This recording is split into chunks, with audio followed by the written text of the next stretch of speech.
आप सभी का बहुत बहुत स्वागत है। आज हमें लगता था कि अंत से ही बात करनी चाहिए, इसलिए आज पहले बात कर रहे हैं हम रोकड़ प्रवाह वितरण किसे कहते हैं।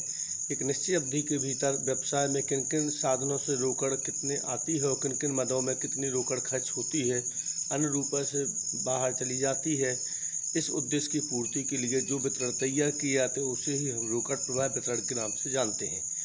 अगर हम परिभाषित रूप में भी इसको समझने की कोशिश करें तो एक बात जरूर समझ में आती है कि रोकड़ प्रवाह वितरण की एक अच्छी परिभाषा होनी चाहिए। संक्षिप्त में कह सकते हैं कि रोकड़ प्रवाह वितरण नगद व्यवहारों का सारांश होता है, जिसमें प्रारंभिक और अंतिम नगद शेष को भी दिखाया जाता है और यह विवरण मासिक, साप्ताहिक या किसी निश्चित अवधि में भी तैयार किया जा सकता है।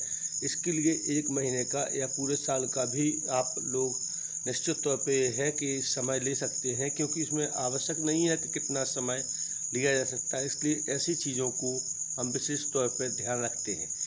अब दूसरी प्रश्न उठता है कि रोकड़ प्रवाह वितरण के लाभ कितना होता है या महत्व क्या होता है। तो लेखा विवरण पत्रों के प्राप्तकर्ताओं को निर्णय के संबंध में महत्वपूर्ण आंकड़े प्राप्त हो सकें, ऐतिहासिक चालू या भावी रोकड़ के संबंध में रिपोर्ट तैयार करने के लाने इसकी आवश्यकता होती है। आंकड़ों की भविष्यवाणी इसी के आधार पर की जा सकती है और बंटन आधार भविष्यवाणी भी इसके आधार पर किया जाना संभव होता है।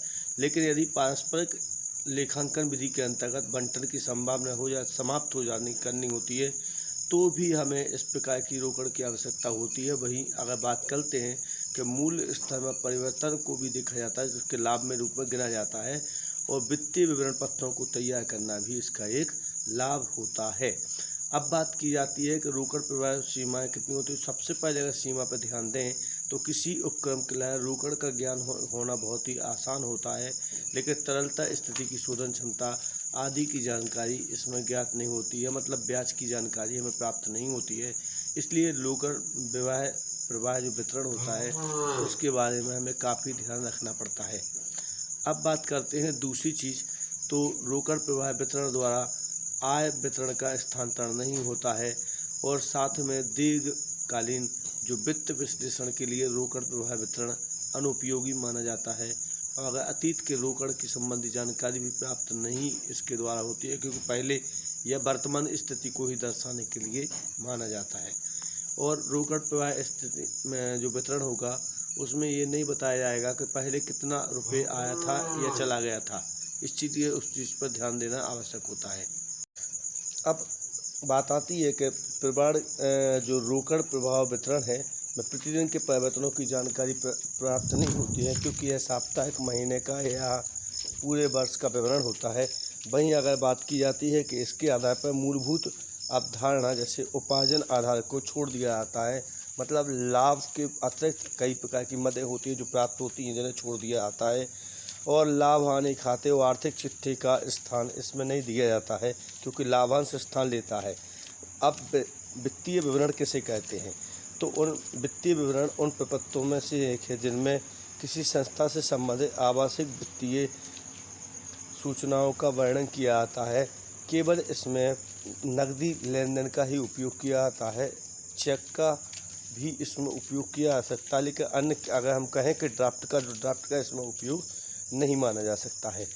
अगर बात करते हैं अगली कि वित्तीय विवरण के प्रकार क्या होते हैं, तो सामान्यतः हमें 4 प्रकार के वित्तीय विवरण देखने को मिलते हैं, जिनमें चिट्ठा या स्थिति वितरण, लाभ हानि खाता, प्रवाह कोष वितरण और रोकड़ प्रवाह वितरण 4 प्रकार को महत्वपूर्ण दिया गया है।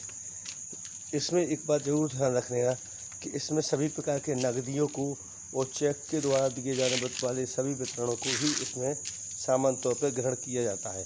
अब रोकड़ प्रवाह वितरण तैयार करने के लिए कौन सी विधि होती है। तो इसके लिए लाभ हानि खाते और आर्थिक चिट्ठा, चूँकि आर्थिक चिट्ठा के स्थानांतरण नहीं होता, इसलिए समय के 2 बिंदुओं पर वित्तीय विवरण में निकाले गए रोकड़ या रोकड़ समतुल्य वाले परिवर्तनों के बारे में अत्यधिक सूचना प्रदान की जाती है। अब ये अधिक सूचना ज्ञात करना ही हमारे लिए सबसे पहले महत्वपूर्ण होता है। अब इसके कारणों का प्रस्तुत करता है और रोकड़ प्रवाह वितरण तैयार करने की क्रियाविधि लाभकर्ता और आर्थिक चिट्ठा तैयार करने के लिए अपनाई जाती है और जो हमेशा दोनों ही अलग अलग होती हैं, वित्तीय विवरण की सहायता से तैयार होती है। और इसे तैयार करने के लिए अपेक्षित मूलभूत सूचना सामान्यतः 3 प्रकार के सोर्सों द्वारा प्राप्त की जाती है। और जो सोर्स होते हैं वो पहले भी हम आपको बता चुके हैं। उसमें रोकड़ प्रवाह के आर्थिक चिट्ठा भी उसमें लिया जाता है। अब आखिरी प्रश्न होता है, पेशेवर व्यक्ति किसे कहते हैं। तो पेशेवर व्यक्ति जो अपने गुणों, शिक्षा और योग्यता की सहायता से समाज की सेवा करते हुए धन को कमाने का कार्य करते हैं, उन्हें हम पेशेवर व्यक्ति के रूप में जाने जाते हैं।